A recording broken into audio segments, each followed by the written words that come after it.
Hello friends, so I welcome you again to my channel Feel English. This is Naval Pal. Uh, Today I was thinking to make a video on a grammatical intricacy. I've got query from the students as well to upload a video on clauses. So I actually today I'm going to talk about the important intricacies, the important actually rules of clauses, basic idea of clauses.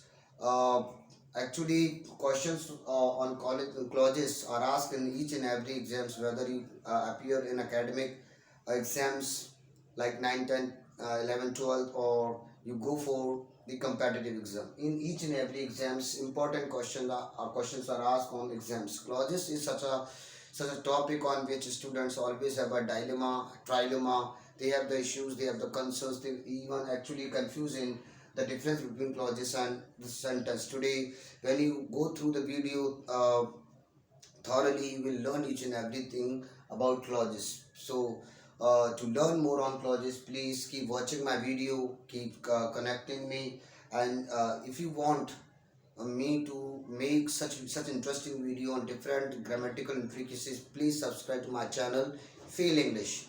Other than this, please share my video if you liked it, and turn on your uh, notification bell icon so that you can get the notification of the upcoming videos. Thank you. So let's begin. uh, I'm telling you one important thing, guys. Once you go through this whole video, you will never have the, you will never have ever have the issues on clauses. I bet you, I swear you guys, just watch it for once, and I'm telling you, the every concerns, the every anxiety that you have for clauses will go away. Okay, so let's learn what. Let me tell you first what actually clauses are. Clauses are basically a part of sentence. Part of sentence. Uh, clause actually clause actually sometimes looks like a sentence because clause also has a subject and a predicate. The way the sentence is, okay, subject and a predicate. The way we have sentence, and sentence also contains two important parts, subject and predicate. Similarly, the clause has a subject and a predicate. But what is basically difference between clause and sentence? Sentence actually begins with a capital letter and ends with a full stop, but it does not happen with clauses. Clauses may start with a capital letter and end ends with a full stop. Let me give you an example. If I write a sentence, uh, I don't know the boy. Okay, I don't know the boy. So we can call it a complete sentence because it has a subject and it has also a predicate. Predicate means other than part of the sentence than the subject. Clear? Apart from subject, the rest part of the sentence had to be predicate. So it has a subject or a predicate, but it begins with a capital and ends with a full stop. So we can call it a complete sentence.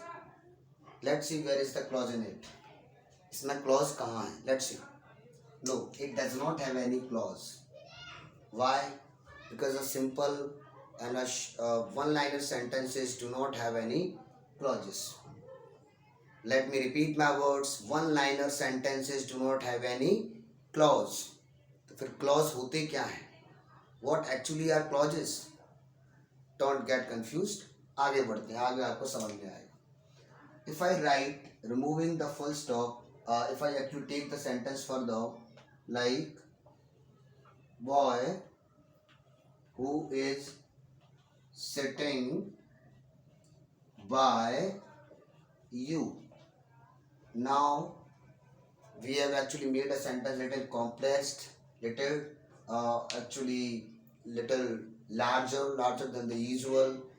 इस तरह के sentences को हम लोग complex या compound sentence कहते हैं. It is not a one liner sentence, it is a complex sentence. And a complex sentence actually has two parts.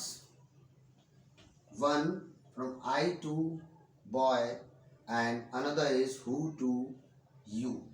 So we have two parts in this sentence. Clear? Why we are calling it sentence? Because it is starting with a capital letter and ends with a full stop. There is no other full stop or capital letter between them. Between the words, among the words we have written in this sentence. Clear? Here we introduce a clause. यहाँ पे हम एक clause को introduce करते हैं. जब इस पूरे पार्ट को हम लोग सेंटेंस कह रहे हैं तो फिर इन छोटे छोटे हिस्सों को क्या कहा जाए? What we call this actually the smaller part of actually the subject and predicate. इनको क्या कहेंगे हम लोग? इन्हीं को कहा जाता है clause.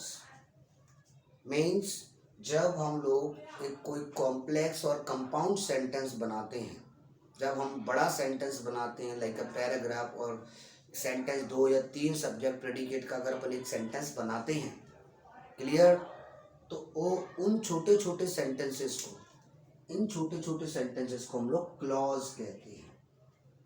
So clause basically is a part of a sentence which has a subject and a predicate and a complex sentence may have minimum 2 clauses.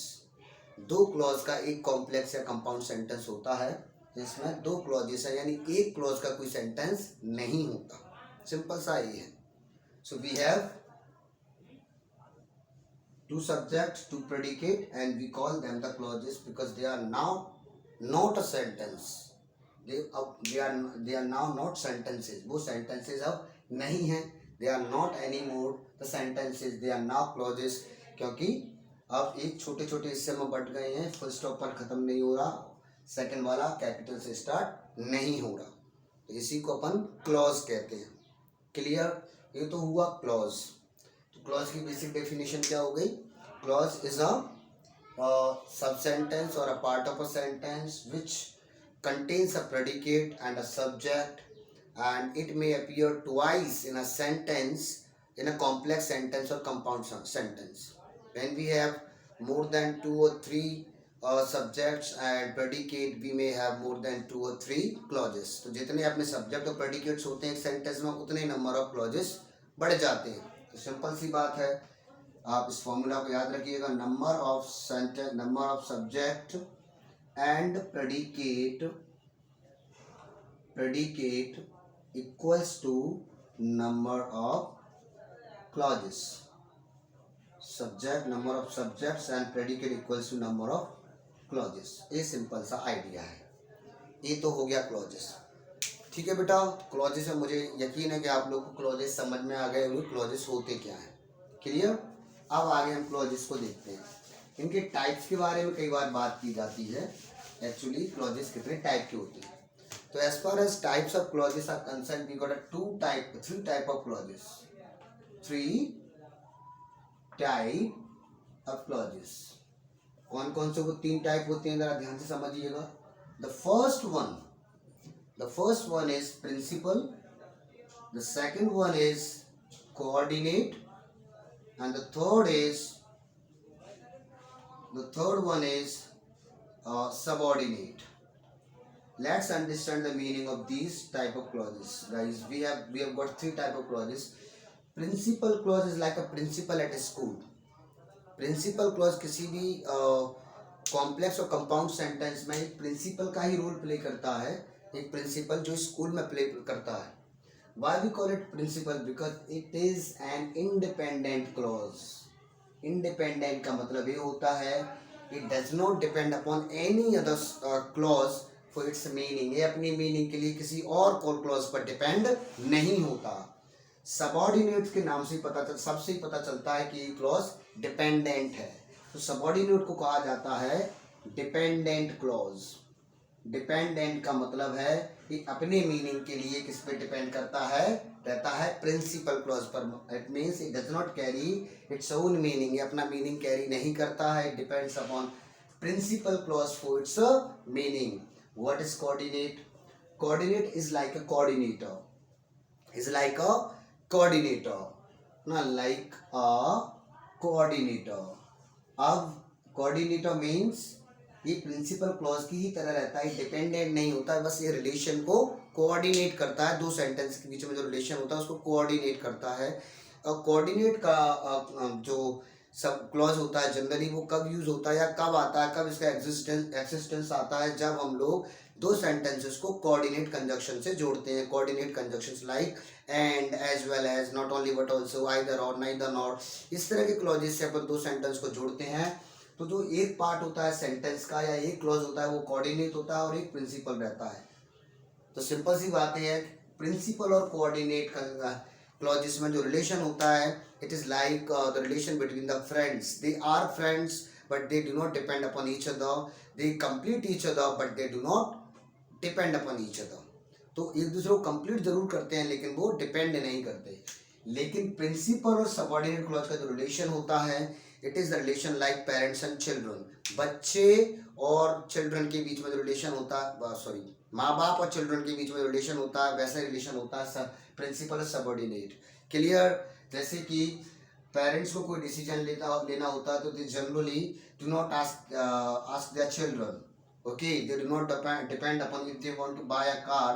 तो एक्चुअली पैसा अगर वो चाहिए तो बच्चों से पैसे लेने नहीं आएंगे, बेटा पैसे दे दो मैं कार खरीद लेता हूँ। क्लियर? ऐसा पेरेंट्स करते हैं क्या? नहीं करते। तो सिमिलरली प्रिंसिपल भी ऐसा ही है, अपनी मीनिंग के लिए किसी पे डिपेंड नहीं रहता। वहीं पर जो सबऑर्डिनेट क्लॉज है ये बिल्कुल बच्चों की तरह होता है जो अपने पेरेंट्स पर डिपेंड होते हैं। अगर उन्हें टॉय कार भी खरीदनी है, क्लियर, जैसे किसी बच्चे को टॉय कार भी खरीदनी है, so they are going to ask their parents for money. पैसे के लिए कहाँ जाएंगे? माँ बाप के लिए। यानी ये अपने आप में कंप्लीट नहीं है। ये कंप्लीट कब होते हैं या इनको ये किस पे डिपेंड है? पूरी तरीके से प्रिंसिपल क्लॉज पर। Without them they are incomplete.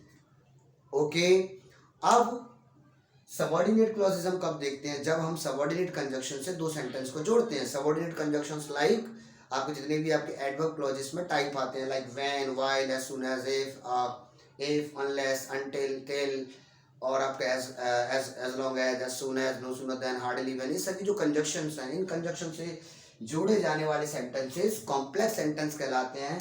और इसमें एक प्रिंसिपल क्लॉज होता है और एक सबऑर्डिनेट क्लॉज। वहीं पर जो कोऑर्डिनेट कंजक्शन जो मैंने नाम लिए थे, as well as, not only but also, either और, नाइदर नॉर, एट, बोथ, एंड, बोथ एंड, ये सभी जो कंजक्शन है कोऑर्डिनेट कंजक्शंस हैं। इनसे जोड़े जाने वाले सेंटेंसेस को अपन कंपाउंड सेंटेंस कहते हैं। और इन कंपाउंड सेंटेंस में एक प्रिंसिपल और दूसरा कोऑर्डिनेट क्लॉज होता है। आई एम श्योर आपको इतना समझ में आया होगा। अब हम आगे बढ़ते हैं और टाइप ऑफ सबऑर्डिनेट क्लॉजेस की बात करते हैं। ये बहुत ज़्यादा इंपॉर्टेंट होता है बेटा, subordinate type of subordinate clause. Subordinate clause के टाइप्स। क्लियर?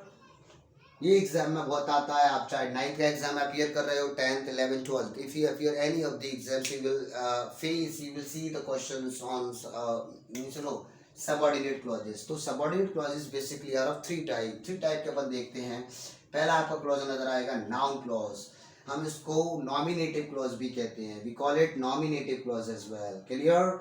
वहीं पर दूसरा जो क्लॉज होता है वो होता है आपका सेकंड टाइप जो होता है वो होता है आपका relative clause. We call it the adjective clause as well. इसको adjective clause भी कहा जाता है। क्लियर?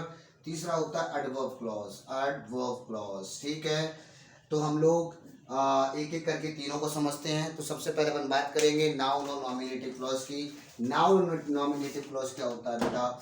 देखिए, नॉमिनेटिव यानी नाम लेना किसी का, और नाउन मतलब तो आप जानते ही हो।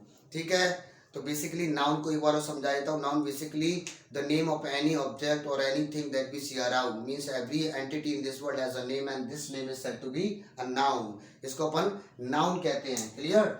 अब नाउन क्लॉज होता क्या है? हम जैसे कोई सेंटेंस बनाते हैं, जैसे he plays hockey. Clear? So in each and every one liner, two liner sentences we must have a noun। हमारे पास नाउन होती है, चाहे वो सब्जेक्टिव केस पर हो या फिर आपके ऑब्जेक्टिव केस पर हो। क्लियर बेटा? तो नाउन का होना मतलब नाउन बहुत ज़्यादा ऑफन है, बहुत ज़्यादा मीन्स यूज होती है। ऐसा नहीं है कि नाउन एक्चुअली बहुत रेयर हो, बहुत ज़्यादा नाउन यूज होती है। नाउन आपको सब्जेक्ट ऑब्जेक्ट किस पर नजर आती है। क्लियर। अब नाउन क्लॉज क्या होता है बेटा? जो काम एक नाउन एक वन लाइनर सेंटेंस में कर रही है, please listen to my word very carefully. जो काम एक नाउन एक पर्टिकुलर नाउन क्लॉज एक पर्टिकुलर वन लाइनर सेंटेंस में कर रही है, वही काम कॉम्प्लेक्स सेंटेंस में एक ग्रुप ऑफ वर्ड्स करे।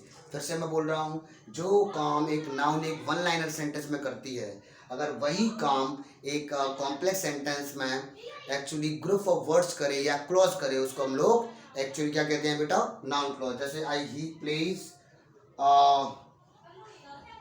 what what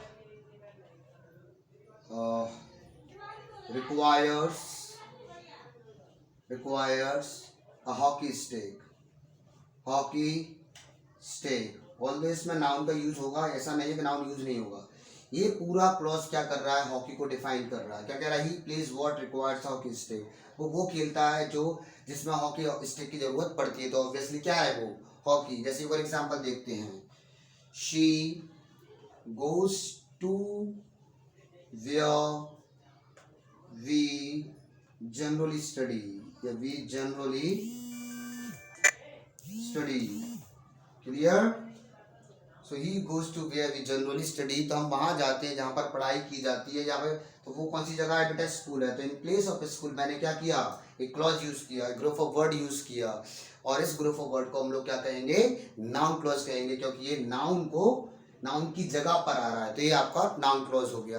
तो ये आपको मैंने क्या क्या बताया आज? क्लॉजेस क्या होते हैं, क्लॉजेस के 3 टाइप बताए आपको, प्रिंसिपल, सबऑर्डिनेट एंड कोऑर्डिनेट। फिर मैंने थोड़ा बहुत कंपाउंड एंड कॉम्प्लेक्स सेंटेंस के बारे में बताया। फिर मैंने आपको सबऑर्डिनेट के 3 टाइप बताए, noun clause, relative clause and adverb clause. फिर मैंने आपको नाउन क्लॉज बताया। नाउन क्लॉज बेसिकली क्या होता है? Let me remind you. Noun clause basically basically group of words या क्लॉजेस होते हैं जो किसी कॉम्प्लेक्स सेंटेंस में नाउन का काम करते हैं, नाउन की जगह पर यूज होते हैं। जितने एग्जाम्पल से आप देख रहे होंगे, each and everything being actually conveyed to you through this example. Thank you guys. I am sure आपको मज़ा आया होगा। और अगर आप चाहते हो कि मैं इसके आगे वीडियो बनाऊं, आप चाहते हो कि मैं इसके आगे का पार्ट आपको दूं, तो please subscribe to my channel and leave the comment in my comment section. Clear. Other than this, if you want to join my classes, I'll actually put my numbers in the description. Please contact to this number. Thank you guys.